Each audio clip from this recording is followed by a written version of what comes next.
If you're a plumbing company owner or a friend in the trades, you're in the right place. I'm talking today with Brad Scruggs about marketing and AI. Brad founded two companies that help plumbing companies grow, and between college and his first company, he actually cut his teeth as a YouTuber in a channel that he grew to 12 million views. So he's not only an AI entrepreneur, he also knows marketing.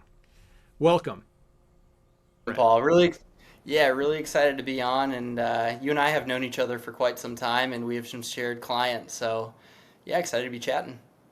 Well, let's get right into it. You lead ZyraTalk, but you lead it with your twin brother and a partner. You three of you met at college, um, Yes. and it provides artificial intelligence to plumbing companies. The punchline is you've been delivering over 100-time return. So there's lots to talk about. Let's unpack that step by step. Our audience wants to know how to get 100-time ROAS, and that's a great story. But tell us, how did you found Zyra, and what was it like going to college with your twin brother? Yeah, I'll give a little bit of the background.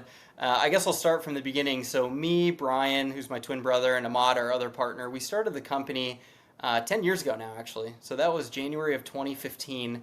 And it started as a lead generation company. That was called Great Pros. You mentioned another company we founded. We were generating all of these leads for home service businesses, and we were spending all this money on Google Ads and all these different lead sources. And we were like, man, if there's anything we could do to increase our online conversions, we were willing to try it out. And at that time, Google, Amazon, Apple, they were all investing in conversational marketing. And it was mostly just chat at the time. So we're like, what if we just built chat for our website and just see what happens, see if it increases our conversions. So we built it for ourselves, increased our conversions enough to where we're like, I wonder if we should give this away for free to some of our clients here in the Southwest. And we're in Phoenix, so we gave it away to some big clients in Phoenix. And they saw pretty big returns, and it was free from the start for them. And they were like, yeah, we're generating like 30, $50,000 from your these chat leads we're getting. We're like, okay, well, what would you pay for something like that? And then they would tell us, and we're like, okay, maybe we could turn this into a different product and scale it up. So we did that. Very quickly, we saw for every chat someone was getting on their website, they would get about 100 phone calls. So this is about 2017, 2018 now. And we were like, man, I wonder if we could automate phone conversations and not just chat on the website. So we built something out using, I won't get super technical, but we used IBM Watson's intent analyzer, a very robotic sounding voice. It was something you could talk to, but not even close to going to market with. Mhm. So we're like, okay, let's run with chat. We grew that to thousands of customers, a lot through channel partners, through a lot of marketing agency relationships and some other channel relationships. So that was great. But then the advancements of AI and these LLMs and voices sounding more real on the AI side, we ran with voice about 2.5 years ago, and now we're to the point where we are handling thousands of conversations per day with AI. If someone's using a ServiceTitan, a house call Pro, or a different FSM, we can integrate directly with their FSM and have calls feed directly through field service management. So CRM basically, but for the trades. And Mhm. you mentioned how we do this for plumbing companies, but we do this for HVAC, plumbing, electrical. We're in different verticals as well, but home services makes up about 90% of our customers. And so you built this, the arc of this from the first, because you started this. This was an idea that you developed as a biology major with your brother. You were both biology majors in the same college, Ahmad too. and Ahmad too. So it does make you wonder, did one of you show up to class for the other and none would have been any the wiser because you look just alike? How'd you come up with that? What was the first moment when you were sitting on campus where you thought of, let's, That's a what's the funny. entrepreneurial seed? How did you get it all started? We were actually, I remember the story. I don't even know if I've ever told this on a podcast, but I remember me, Brian, and Ahmad, we were all sitting in the library submitting applications for medical school. Thankfully, we had good enough scores. We took the MCAT and we had good GPAs. So we had the scores and the medical experience and background to get in. So we were applying to all these different medical schools and prepping our applications. And then Ahmad was like, what if we just started a software company and just tried? Like, we could take a gap year. We had enough savings to where we could do that. And we were like, let's just try it. Let's see what happens. And from the very beginning, because we did that, we were like, we have to get revenue quickly, or this is going to turn into a very quick failure. So that's why we started with lead gen, because we knew we could generate some Hmm. demand, and we know people will pay for leads, similar to an Angie's List, a home advisor. Like, we were selling roofing leads at the time for $65 for a roof installation. We'd sell it to three people, and we had different ways to generate them for a lot less than $65 of the 185 that we could make, or 195. So, That's and you started with three, but you've just celebrated your 10th year happy anniversary, your 10th year anniversary with this year. Is that right, of Zyra? yep. And how big's the team now? You grew from three to how many? Yeah, approaching 50. That's Approaching 50, that's and tremendous. appreciate that. And Congratulations. still, thank you, still hiring. We experience a lot of growth. We onboard about anywhere from about 30 to 50 new clients per week. So a lot of demand. Some of that's through partners, but a lot of it, the majority of it is actually through direct relationships. Um, so yeah, we're always hiring for onboarding, for sales, for marketing. So And how many customers do you have now? over 1,000 on the voice side. On the chat side, there is overlap. We have a couple thousand on the chat side. Um, it's in the Tremendous. thousands. Yeah, I don't have an exact number, but And many thousands. and plumbing is center of, well, you've got several centers, but plumbing is a big focus. And I've been reading case studies. Tell us a little bit more, our audience, about these really high ROI case studies. It's astounding. 100 times ROAS is amazing. Can you It unpack is that? crazy. Hmm. Yeah, absolutely. So, and you mentioned plumbing. So, plumbing and HVAC are really the two big trades. Electrical as well, because when there's an HVAC company, it's kind of natural for them to do plumbing as well, and vice versa. As far as the return, we are able to actually match back the revenue of calls that were handled by AI and how much revenue those calls turned into as far as a job. So we have calls on our website. You could go to ZyraTalk.com. There's like the first call you listen to is a call that turned into a $23,000 job. The one after that turned into a $17,000 job. So we're doing revenue matchback if you use a certain CRM. And you talk about the 100x ROI. We have a client where I won't say their name, but we were able to prove about $700,000 in a month of revenue that they generated through our product. And their bill was not $7,000, so they made over 100x ROI. And obviously, they have their marketing spend to generate those leads. But the problem we're solving for businesses is they miss a lot of phone calls. So businesses miss anywhere from 15 to 35% of their phone calls. Our goal is to get that as close to 0% as possible. You guys are in the AI field, and AI is like a tsunami going across the country. As you define AI, because you're working with language models, what, in a plumbing company context, what is artificial intelligence? It could mean 100 different things to everyone. So the thing with AI is there are endless use cases that you could use AI for. And at the end of the day, people hear, oh, AI, how do I use AI for my business? It's all about, okay, what do you actually use it for? How do you incorporate it, implement it into your business?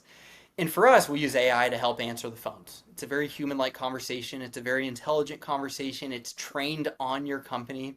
So we know things like what's your dispatch fee, what's your emergency dispatch fee. The conversation changes based on the time of the day, if there's a holiday. That's one use case for AI. There are other use cases. People are using AI for dispatching. They have their technicians and what their skills are and where they're located at the time. Who's the best technician to dispatch to a job based on many different factors. You can use AI to write content. You can use AI. I'll use AI just to brainstorm ideas. ChatGPT is free, and if I'm like, oh man, I want to write a LinkedIn post today, but I'm having trouble thinking of an idea, I actually have a prompt on ChatGPT where I have like 20 of my past LinkedIn posts fed in there, and I'll go back to it maybe on a weekly basis and say, hey, what are 3 ideas I could write about on LinkedIn this week? It'll give me the ideas. I like to write my own content, but maybe I'll write the first 5 lines and say, hey, tweak this a little bit, make it a little more readable. I've got how I want it structured. Anyway, that's a use case I use it for, but there are so many use cases for AI. And what Zyra does is it begins to learn the behaviors of the customers and the customer context of each of your clients. So it's learning over time. So it's Absolutely. answering phones, telephones, and it's answering chats with artificial intelligence, but it's intelligence that's getting smarter over time and more familiar with each of the clients. How does that, can you unpack that? How does that actually work? Well, we had a big head start because we had millions of chats that went through the platform over many years. So we had head start where we had all of this data to where we knew what conversations were happening and how to make them flow. Obviously, the phone is different than a chat conversation, but we were able to build something very quickly and then analyze that data of, okay, does it convert better if you say it's AI in the beginning? Some people want to be upfront and transparent and say things like that. But if your intro message is too long or you say it's AI and it feels like a voicemail, hang up rates are going to be very high. Mm-hmm. So we have some best practices where it says it's AI a little bit later in the conversation. That's one example. Some other findings that we've had is just how the conversation flows. Obviously they want to ask questions like, are you the homeowner? What's your email address? Maybe you don't want to ask the email address because it's a longer conversation and the drop off rates can happen. So it's all about analyzing the data. There is a little bit of a manual process in training as well. So if someone submits a conversation where they're like, hey, this conversation didn't go exactly how we wanted, um, we can train that up further. And then as we do some manual training, we're able to have some of the AI training as well where it gets smarter on its own too. So, So so for a new company that's onboarding, particularly one that's already on a large CRM like ServiceTitan, or that might be using call recording and call rail, there might be thousands of phone call history that they can come to the table. Is it possible for them to upload either a sample or the whole data set into Zyra so that on day one, the AI knows what the last 10,000 phone calls were like and what people were asking? yeah, that's a great question. For for an onboarding and tech standpoint, that's not exactly how it works. Hmm. We have data on what works and best practices for like an AI conversation. But what we will do is we'll ask our clients like, hey, do you have any call scripts? Or based on these last 10,000 phone calls, what are your CSRs trained on? Because the way the AI is trained Hmm. is exactly how your CSRs are trained as well. What are the call scripts? What are your value adds at the end of a conversation that the CSRs are trained to say? So those are the kind of things that we're learning and training with the AI, and then we've got our out of the box stuff and our best practices, and we kind of mesh that all together to come to a conversation. And I read that, is this true? If a plumbing company owner wanted to train the AI in his or her own voice, That is true. Yeah, they can do that. okay, that makes you go, well, that's amazing. Um, We do have a couple people who do that. hmm. Um, we've got a bunch of voices they can choose from, and most people will do that. But man, I've heard some people who will read that 3-minute script and we train it to sound like them. It's nearly identical. It's pretty crazy. Do you have data yet on what the booking rate is from the AI handle calls versus the human calls? Yeah, What do we those look do. like? Hmm. Yeah, human calls, it's very similar. Human calls are generally, CSRs are booking about 75 to 90% of bookable calls. Hmm. And these are human CSRs, and there's a distinction. What makes a call bookable? Because some people call and they're like, hey, I need to cancel my appointment. Obviously, you're not going to include that in what's determined as a bookable call. We've done the same with AI phone calls. I've seen as high as like 85 or no, 88%. Generally, we'll see between about 80 to 85% booking rates with AI. Uh, so it's about the same as humans.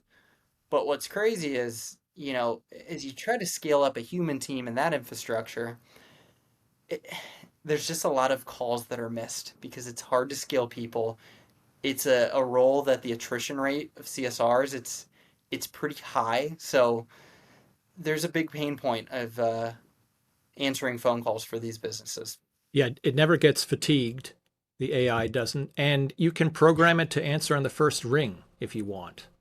You Correct? can, yeah. At the end of the day, it's call forwarding rules. Hmm. So we are usually the backup for our clients. So if they don't answer within, let's say, 20 to 30 seconds, it will kick to the AI to have the conversation. Because we also have data. If someone's on hold for 42 seconds or longer, drop off rates are pretty natural. And then after that 42-second mark, it's like a hockey stick. Drop off rates start to be very high. So we don't want them to even get close to that. So the AI picks up after 20 to 30 seconds of the phone ringing or them being on hold, and then after hours it's the first line of defense. So it's all how we set up the call forwarding rules.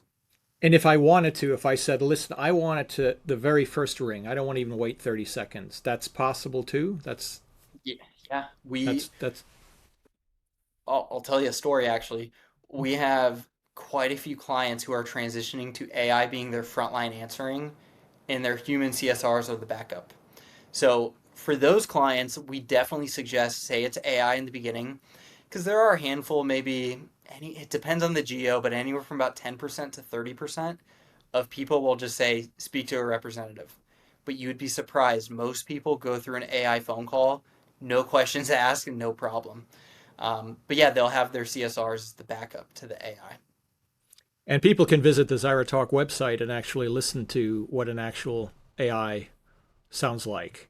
It is pretty Yes. human sounding. You integrate with ServiceTitan, correct?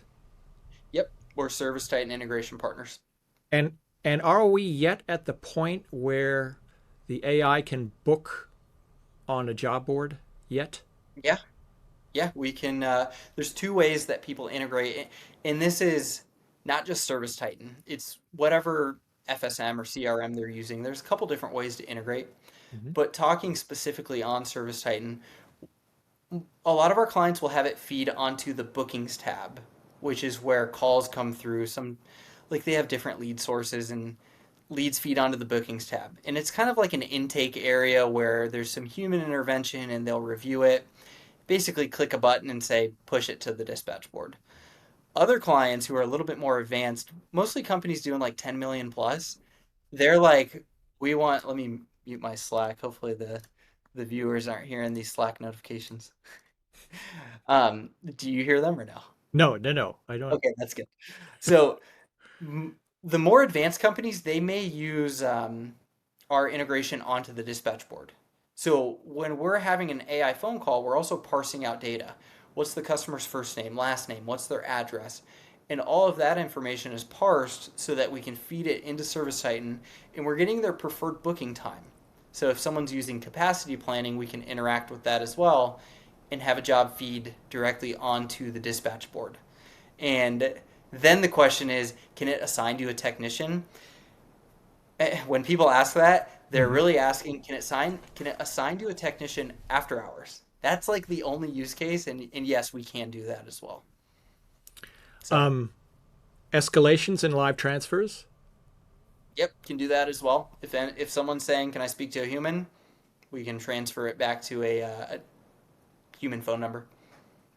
Um, and if the customer, if the plumber wants to go through deeper training, because the AI will become increasingly more human-like with more input that you're putting in there.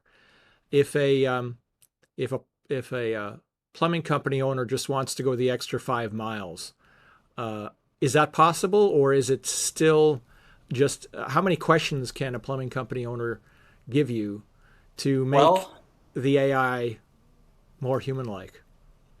You can get extremely advanced. And the way we have our infrastructure built is, and I don't think I've talked about this on other podcasts, but we have a multi-assistant approach. So if someone is calling, they're like, hey, I need to reschedule my job, or hey, where the heck is my technician? They were supposed to be here an hour ago, or I need to schedule my annual maintenance. Whatever they're saying on that initial query, we can send it to the correct assistant. And I say, we call it our multi-assistant approach. The caller doesn't realize anything is happening or transfers are happening in a real time. But if someone's asking, where's my technician? It needs to go to the dispatch assistant. If someone's wanting to schedule a job, it's going to go to the scheduling assistant. In theory, you could say, hey, who's going to win the Super Bowl this year? And maybe you have a Super Bowl prediction assistant. Obviously not a realistic scenario, but anything is possible, to be honest. And it's all trained up based on how the company wants it. And just thinking sort of more widely here, do you see a use case for having it be a resolution line? So let's say the AI can say, were you not satisfied with the service? I'm going to listen very carefully to you and document everything and make sure that the owner gets this directly. Let's go through 10 questions here. Is that a possible use case? It is. It's so funny you say that because I can't say who, but we have a big relationship that we're rolling out, and something they want as far as the tracking is CSAT, customer satisfaction, and first call resolution. So they're tracking data that closely, and it's a very natural flowing conversation. And at the end, it just says, hey, quick reminder, I'm an AI assistant.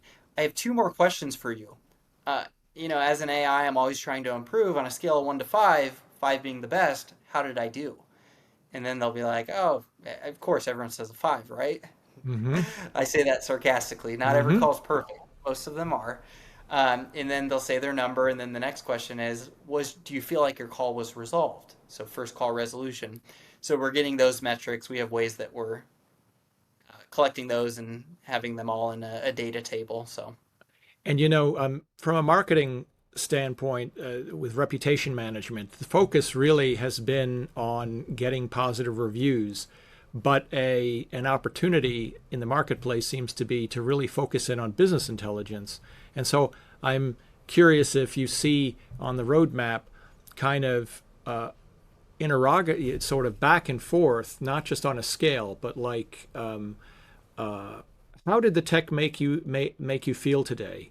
When you think of our company, what's the first word that comes to mind, and so forth, that you can automate business intelligence at scale? Do you think something like that is an opportunity? I mean, can that be built in? It definitely could. I mean, we talk about different AI use cases. There's got to be a use case for review capture and review management. Like, I'm just thinking and brainstorming off the top of my head, like, if a job is completed and the technician gives, like, I don't know, QR code to scan or someone to leave a review, and it's like, call this number and give feedback. I don't know. I'm thinking of different use cases, but absolutely, the use cases are endless. That's amazing. Are you yet at the point where you can take a dispatch fee payment, like at 3 a.m? Somebody says, I can have somebody over at 9 the next morning. What's your credit card number? And I'll book this right away. Does that exist yet, or is that still futuristic? It's coming. It's coming. Not right now, but we're talking about it for sure. We'll That's get great. there. Collecting payments with the AI. What do you find is the biggest misunderstanding that people have when they are first learning about AI and AI customer support reps? What's that big misunderstanding that they have? The biggest misunderstanding is people want every call to be 100% perfect. They want it to follow an exact script. First question I'll ask them, is your human team 100% perfect? Are they perfect every single time? And the answer is always no, of course not. Same with the AI. It's really good. Like the conversations you listen to them, and you're blown away by how intelligent it is. But at the end of the day, nothing is going to be 100% perfect. The number one problem we're solving is missed phone calls. If you're missing 15 to 35% of your phone calls and you can get that down to as close to 0% as possible, that's very impactful.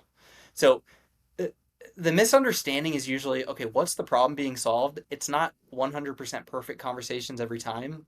Of course, conversations are perfect maybe 95 to 99% of the time, but we're solving the problem of missed phone calls. So that's always something that I like to drive home.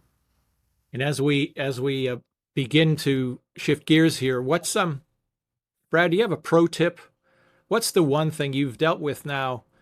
Hundreds and hundreds of customer service representative contexts and challenges.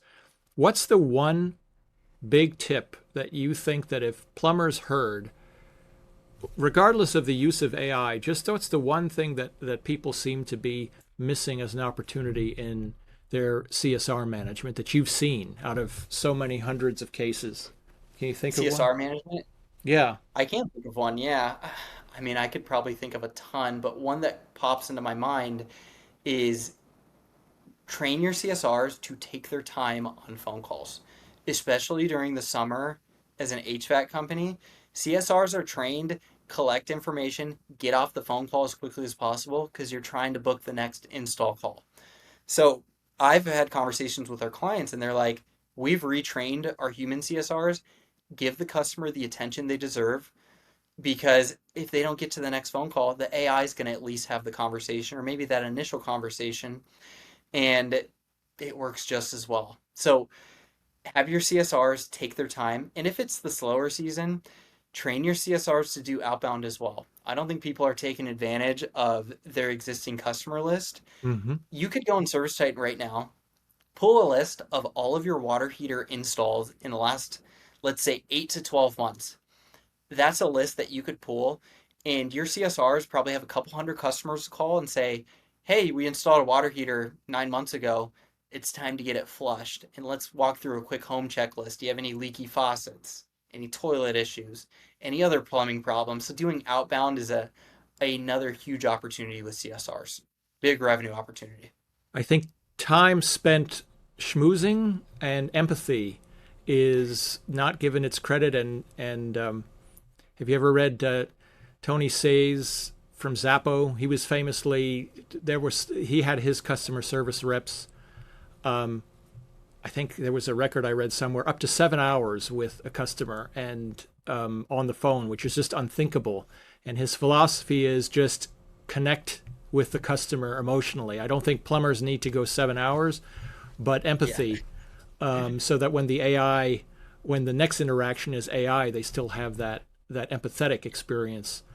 It makes a lot of sense. Sure. I was going to say 7 hours. Their house might be underwater. So, congratulations on really leading the AI wave. If you looked out 5 or 10 years, AI today is revolutionizing the customer service call experience. That's in place. There Yeah. are self-driving cars in San Francisco. You can hail a self-driving car. What are you Phoenix seeing as well. 5 and 10 years from now? Are there going to be non-humans fixing toilets from what you see and what you know with your AI cap on? Fixing toilets, I think we are a long way away. I think the actual technicians, you're always going to need someone. You can't have AI, you know, install a sewer. That's a pretty invasive job with a lot of hands that and a lot of processes that need to take place. What I will say, and what I don't want to, freak anyone out or anything, but a lot of the back office stuff, it's going to be automated. In the future, there's going to be plumbing and HVAC companies where it's just going to be managers and technicians. There's already AI happening with dispatching. There's already AI happening with call taking. Um, there's going to be AI to handle collections and invoices. So for people who don't think that's coming, it's coming for sure. There's going to be these agentic versions of FSMs Hmm. And you'd be crazy to think that's not coming in the next 5 to 10 years. Um, it's going to be here. I would be shocked if it's not here sooner, at least in some capacity. So be on the lookout. So, Brad, I need to ask before we wrap up here. You have a marketing background as well. You're running marketing for Zyra, but you're not only an AI expert. You've built a YouTube channel with 12 million views. And just for context, ServiceTitan, which is a public company, a tremendously strong brand, has 4 million views in its YouTube channel. So between college and starting your first company, along the way, you built a channel with 3 Yeah, times what ServiceTitan has done. How I did you do guess, it? yeah. And what is your advice in marketing and YouTube as a former YouTuber? What should a plumbing company owner think about in engaging with YouTube today? When it comes to marketing, I get very passionate. So you'll probably hear a lot of passion coming from my voice here. And I'll back up a little bit on what the YouTube channel was. At the time, we were playing video games and we were always finding ways to make money online. So the soccer game FIFA. At one point, we were the most popular FIFA YouTubers in the US. It's kind of a fun story. We were in high school, transitioned to college doing it. And it was playing the game, giving advice on the game, and eventually we had partnerships with like EA Sports, the makers of the game. They would fly us out places. Wow. It was just crazy. It was pretty cool. It was a fun experience. But what I will say, YouTube, it, it's all about making good content, but also analyzing the data. And we're talking a lot about data with AI, but it's the same thing with YouTube because YouTube, it's its own search engine. So I'm sure a lot of plumbing, HVAC owners, they hear the term SEO. YouTube is its own search engine, so you have to do your own search engine optimization with YouTube. At the time, and I'd be shocked if it isn't the same now, the most important thing for YouTube's algorithm was the retention, the audience retention watching your videos. So we used to have a 10-second intro, and the drop off rate of people watching, it would drop to 90% in that 10 seconds span. So eventually we did away with our intro and just got straight into the video, and it was more of a natural audience retention throughout the entire video. So things like that, really analyzing the data is crucial. But when it comes to marketing, it's all about understanding where is your customer, how do you get in front of them, how do you keep their attention, and it's all about timing as well. How do you get in front of them at the right time? So a plumbing and HVAC owner, you invest in PPC and Google Ads because if someone is searching AC installation or AC repair, they have an immediate problem. It's all about timing. You need to get in front of them at that time. But there's other things you could do. TikTok. You could make very engaging TikTok content. You could repurpose that content into YouTube Shorts. You could make videos on, hey, here's how we installed a toilet. There's so many things you could do with these different things. Can I tell one more story, No, Paul? please, please. Yeah, absolutely. This is a pretty fun one. We do a lot of event marketing because our customers, they go to events and we want to Mhm. get in front of them in person. So we'll do 50 events this year. Um, I was talking to a guy at an event, and I don't go to every single one, but I was talking to this guy, and he was telling me what he does on TikTok. And I was like, okay, well, what do you do? He was talking about how he makes a video pretty much every day, and he's gotten, I think he tracked 300 leads through TikTok in Phoenix because TikTok is it's very hyper local. People who are in your geo are seeing the videos. So he was making content specific to Phoenix HVAC and he got like 300 leads from it. So he was tracking the revenue. It was all free. He'd make a video a day. He said he would have people in the grocery store be like, "Hey, you're that guy on TikTok who makes the HVAC videos." So anyway, get creative with your marketing. Have fun with it. Think about where your customers are and how do you get in front of them. So Brad, these are great thoughts. Brad Scruggs, everybody, and thank you for sitting down with me today, Brad. That's our show. We'll see you in the next video.